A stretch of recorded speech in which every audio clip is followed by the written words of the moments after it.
Todelar está en todas partes.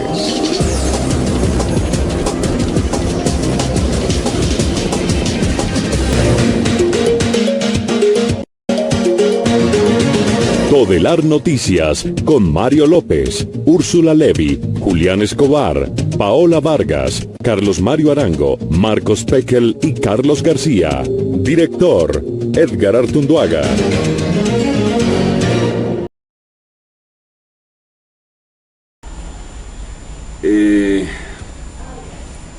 Yo he escrito o hecho 15 libros.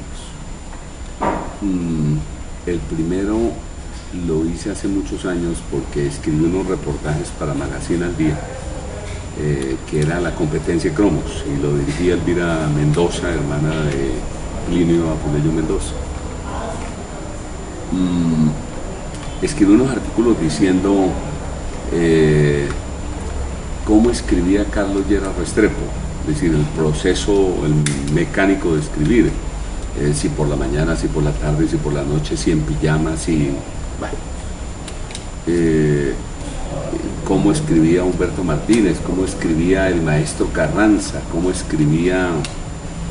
escribían otros personajes, fruto de la inquietud que tenía el joven periodista de a qué horas esos personajes escribían, si eso era una cosa tan difícil, tan complicada. Entonces yo cubría política, pero un día le dije a Lleras Restrepo, le dije, doctor Lleras, ¿usted a qué hora escribe tanto? Que escribía casi que Nueva Frontera totalmente. Y usted, doctor Germán Arciniegas, ¿a qué hora escribe tanto? Entonces un día escribí un artículo sobre eso, lo escribí ahí, y La Oveja Negra me pidió para una serie de libros de periodismo que estaba escribiendo que hiciera un libro.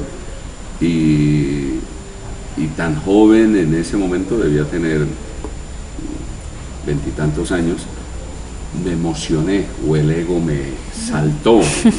Un libro en las librerías, puesto en la vitrina, y después comencé a hacer otros, pero, no siempre con éxito, pero bien. Cuéntanos un poquito sobre esa investigación, si yo no estoy mal, y de pronto su merced me aterriza un poco. En ese libro habla, en un capítulo, de la cantidad de cigarrillos que se fumaba. ¿Lleras? No. ¿Yo? No sé, pero creo haberme leído. Sí, lo que pasa es que cada uno tiene sus manías, por ejemplo. Sus hábitos. Y sus ¿Cómo hábitos. fue esa investigación? Por ejemplo, Gustavo Álvarez Gardiazabal dice, cuando lo entrevisté porque fui hasta Tuluá, dice, yo escribo desnudo. Ah, no, peor todavía. Peor todavía. Le pido cita a Gustavo Álvarez para preguntarle cómo escribía, y me dijo, bueno, yo voy a ser sincero con usted y voy a contarle todo lo que sé. Yo llegué a Tuluá y se asomó un tipo, y comencé a ver un poco más hacia adentro, y estaba en pelotas Gustavo Álvarez. Y yo me asusté, dije, Dios mío, ¿qué pasa aquí? Y él me dijo, la pregunta tuya es cómo escribo, entonces le voy a decir cómo escribo. Y yo escribo en pelotas, y en pelotas me contestó el reportaje, y en pelotas me dijo lo que tenía que decirme. Pero cada uno lo dijo así. Yo tomé la foto de Carlos Lleras Restrepo, y fue un honor también. Y después no tomé las otras fotos, y entonces me quedé con ese complejo de culpa, castigándome. Hombre, ¿por qué no llevé una cámara y por qué no le tomé fotos a todos los personajes que entrevisté? Y ese complejo de culpa me ha acompañado durante 30 años y me he vuelto fotógrafo. Entonces ahora tengo cámaras, cargo cámaras, no fallo en las cámaras, antes de que el celular o estos aparaticos sirvieran para eso. Pero yo ahora me enfermo si no llevo una cámara conmigo, además del celular, una cámara buena, precisamente por ese trabajo. Ese trabajo me despertó a mí las ganas de escribir y de preguntar y de preguntar y de preguntar. Yo creo que ante la pregunta de cómo se hizo esa investigación, es que he aprendido que a estas alturas de la vida no hay otra sino la curiosidad. curiosidad y preguntar y preguntar y preguntar y preguntar, y cuando tú por curiosidad preguntas y preguntas y preguntas, tienes medio libro.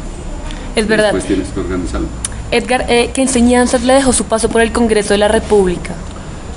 Yo era una especie de torero, no, de comentarista de toros, que siempre estuve narrando toros, y allá el toro y el torero y eche la carreta sobre la corrida que yo veía.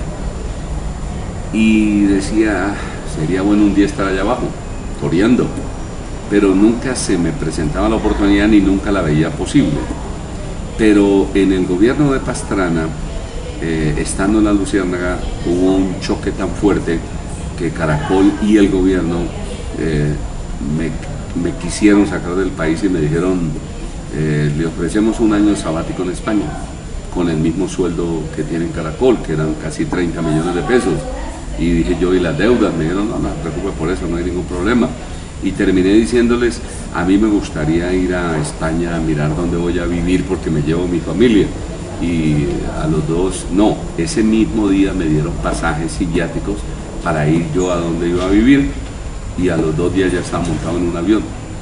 Y fui a España, me tomé un vino y llamé a Caracol y dije, hombre, pensándolo bien, me parece denigrante con el periodista, me parece denigrante con el periodismo, me parece infame con todos, yo más bien renuncio. Y vine y renuncié y me quedé sin puesto. Y creía yo que eso iba a producir una gran convulsión, y sí, la produjo 2 días.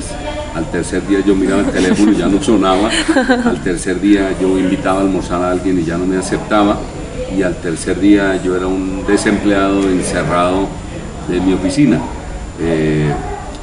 Veía que pasaban motos o carros y creí que me iban a matar porque era enemigo del gobierno, y entonces me fui donde el ministro González, que era la mano derecha de Pastrana, y le dije, mire, yo no me vengo a arrepentir ni a pedirle nada, sino a contarle que veo gente que me persigue, que me quieren matar. Y me dijo el ministro Rómulo González, pues cuídese, Edgar, porque hay mucho sapo. Y le dije, ¿qué quiere decir eso? Me dijo, pues que hay mucho sapo. ¿Pero qué quiere decir eso? No, pues que hay sapos. Pero explíquemelo. No, que hay muchos sapos. Pero ¿qué me está insinuando? No, que hay muchos sapos. No me dijo más, y entonces yo miré a partir de ese momento por todos los lados a ver dónde apareció un sapo que me pegara un tiro. A los 3 meses me puse a hacer la reflexión. Yo encerrado en mi oficina después de haberme dado la pela de renunciar de Caracol, de no aceptar el año sabático, yo aquí encerrado como una pelota sin hacer nada. Entonces me lancé al Senado. Obviamente todo el mundo me aconsejó que no lo hiciera porque eso no era probable que saliera, pero salí. Y salí, y creo que hice un trabajo decente en el Congreso.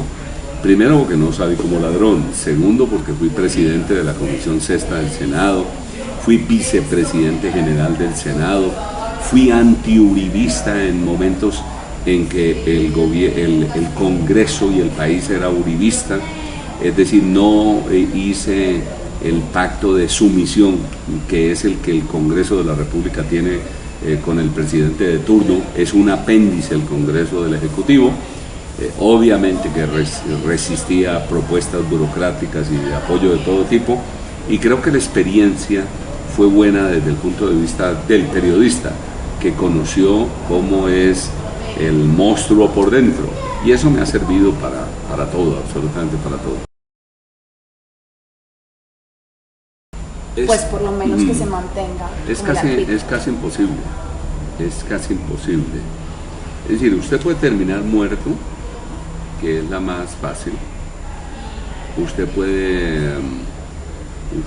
puede terminar vetado por todos los medios, o usted puede terminar con la fama de resentido, o usted puede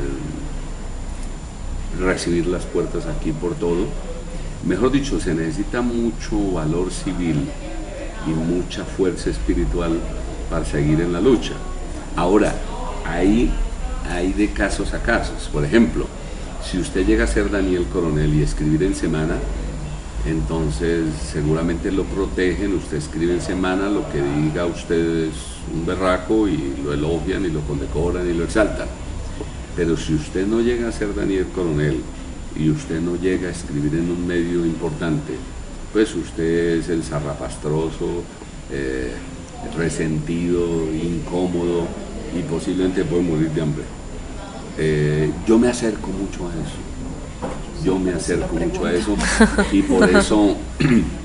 y por eso para no dejarme sacar del medio, entonces estaba en Santa Fe. Después de haber sido congresista, yo pasé por un periódico pequeño en Bogotá que se llama El Periódico y me pagaban 2 millones de pesos.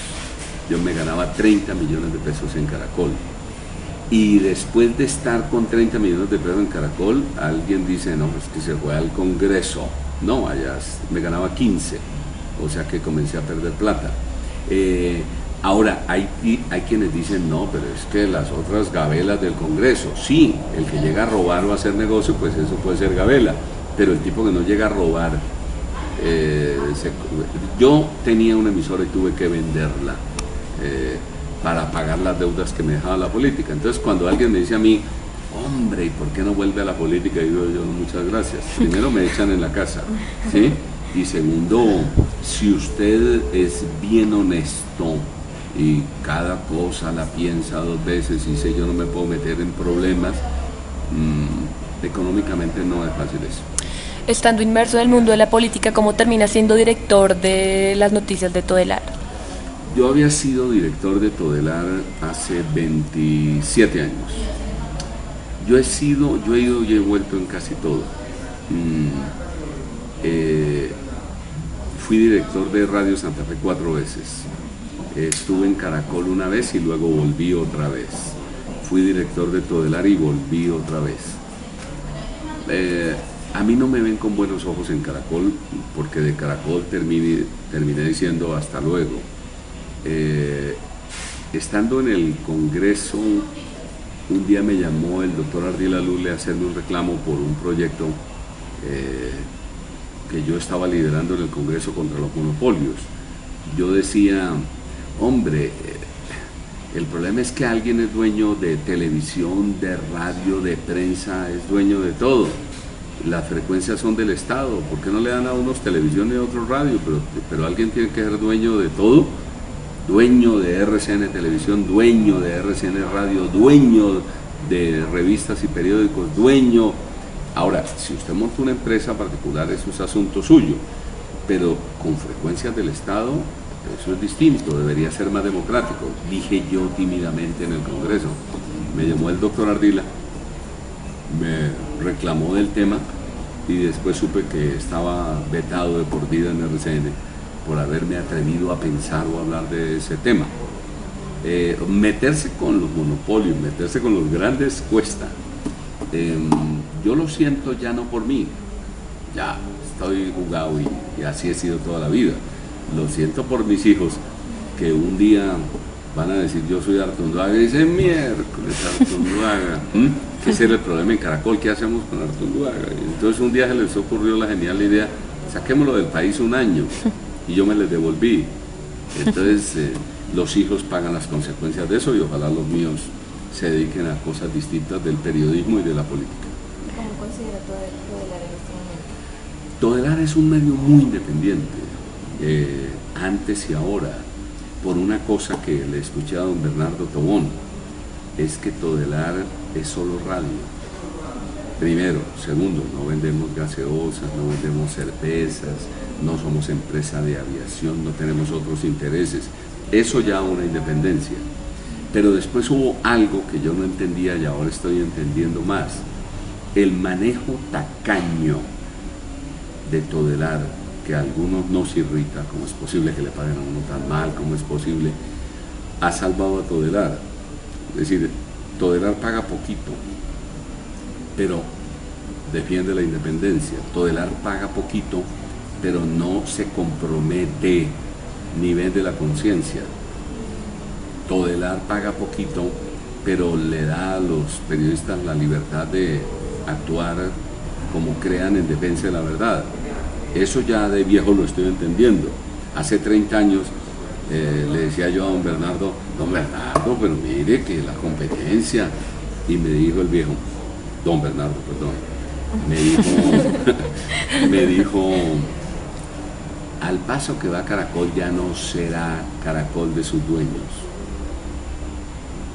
Y yo dije, tonto. Sí, Caracol se ha vendido 3 veces mientras Todelar ha seguido ahí. Es decir, un manejo prudente de la cosa económica, pero con inmensa independencia, porque ningún periodista que haya pasado por aquí puede decir que don Bernardo Tobono, las directivas de Todelar, le sugirieron tal o cual cosa. Es más, si fuera por los dueños de Todelar, ojalá esto no se hablara de política, ojalá no se asumieran sesgos de ninguna clase, ojalá simplemente se informara, pero la información como tal, solamente las noticias, la información como tal, hoy fácilmente no son un producto que se venda fácilmente. Bueno, pero usted, supongo yo, no empezó como en los grandes medios. Háblenos un poco de su formación como periodista. Yo tuve 2 etapas, una en los pequeños medios de pelao y otra cuando llegué a Bogotá en los grandes medios. Tuve desafortunadamente cuando llegué a Bogotá un problemita, empecé por los grandes medios y terminé por los bajos medios.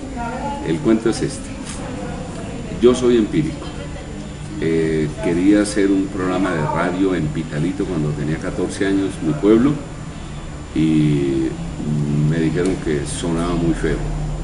Entonces mi papá compró una emisora, compró un espacio en la emisora, y el espacio duró 2 días porque en la emisora dijeron que ni comprado. Y nunca pude hacer radio ya. Mi papá me ayudó a desarrollarme radialmente, entre comillas, y compró un equipo de sonido en el almacén que teníamos para que yo dijera bienvenidos a los clientes, y el equipo se comenzó a dañar y era mi papá que lo dañaba porque le ahuyentaba a los clientes. Es decir, eso fue un total fracaso. Enfocándonos en el tema del periodismo. Perdón, déjeme echar el cuento. Ay, sí. Y entonces lo de Pitalito fue un fracaso. En Neiva, la primera vez que fui a pedir puesto, pedí a una emisora que se llamaba La Voz del Huila y me dijeron de la hora. Y yo, tan preocupado por dar la hora en La Voz del Huila, dije al aire La Voz del Huevo, entonces no me dieron el puesto. Y un día cualquiera necesitó, y empecé a hacer el turno de la noche, de las 10 de la noche a las 6 de la mañana, que en radio, en el argot de la radio, dicen que ese es el turno de las putas y los panaderos. ¿A quién le habla uno en un pueblo a las 10, 12, 1 de la mañana? Después hice locución por la tarde. Después era el segundo periodista de un medio, el segundo periodista improvisado de un medio. Éramos 2 periodistas, el director y yo. Y yo era el segundo. Bueno, todo esto es que un día Ardila Lule compró RCN en Neiva, una emisora horrible, muy mala, y no encontraron a nadie más a quien nombrar y me nombraron a mí. Yo un día vine a Bogotá a conocer RCN, me encontré con el director, y el director extrañado me miró y me dijo, ¿usted es periodista? Le dije, pues intento, y me mostró la lista de corresponsales y yo estaba en rojo. Me dijo, usted es el peor. Entonces le dije, pues si quiere renuncio. Me dijo, renuncia, y me fui a San Pedriar. Y después me llamó Orlando Cadavid y me dijo, hombre, pero yo creo que usted tiene chispa. Y me llamó y me hizo periodista. A partir de ahí empecé a trabajar en RCN, imagínense ustedes. Y los cambios a los periodistas eran: Marcela, hable al país. Tu nombre es Luisa Fernanda, hable al país.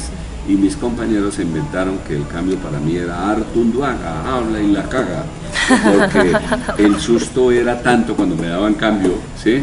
Yo tenía 22 años, pero a partir de ahí comencé a trabajar en un medio y otro. Esto lo he contado simplemente para decirles que todos empezamos siendo